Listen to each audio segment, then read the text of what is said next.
Bronze casting and power. How Renaissance Italy turned metal into authority. A single crack in the mold could destroy everything. Months of labor, tons of expensive material, and the reputation of a workshop, or even a ruling family, could collapse in a single failed pour.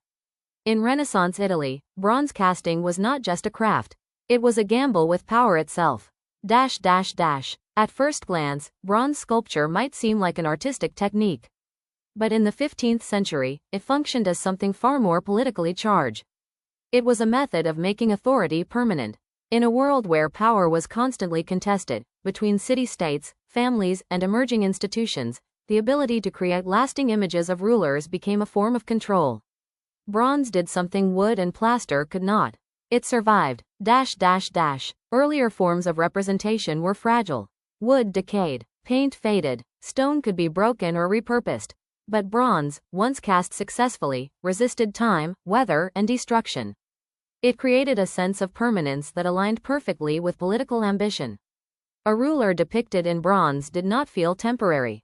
It felt inevitable. This is where the lost wax process becomes crucial. The technique required a delicate wax model, carefully sculpted by hand, which was then encased in a mold. When heated, the wax melted away, leaving a hollow space ready to receive molten bronze. It was a process defined by transformation, risk, and precision. One mistake at any stage could ruin everything. A misplaced detail in wax would become permanent in metal. A flaw in temperature control could collapse the entire structure. This fragility made the final result even more powerful. Because something so unstable during creation became something so enduring after completion. In Renaissance workshops, this process was not just technical. It was almost ritualistic. Furnaces roared. Molten alloy flowed like liquid fire. Artisans worked under extreme pressure, knowing that the outcome of a single pour could determine financial survival. And beyond economics, there was reputation. Patronage systems meant that failure was not private. It was public. This is where bronze casting begins to mirror political life in Renaissance Italy. Rulers such as the Medici understood the importance of visibility and permanence. Their influence was not only exercised through armies or alliances. It was also embedded into visual culture. Bronze portraits and statues functioned as psychological tools. They projected stability in unstable times. They created the illusion of permanence in a world defined by shifting power. To stand before a bronze statue of a ruler in Renaissance Italy was to encounter something that felt unmovable. Not just physically, but symbolically. The figure was frozen in authority. The metal resisted decay. The message was clear. This power is not temporary. It is enduring. But behind that illusion of permanence was a process defined by extreme uncertainty.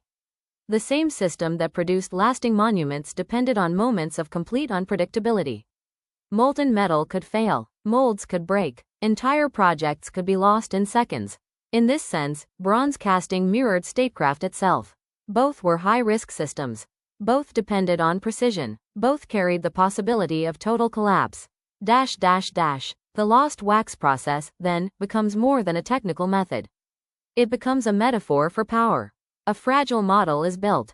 It is destroyed in the process of transformation. And what remains is something far more permanent than the original form.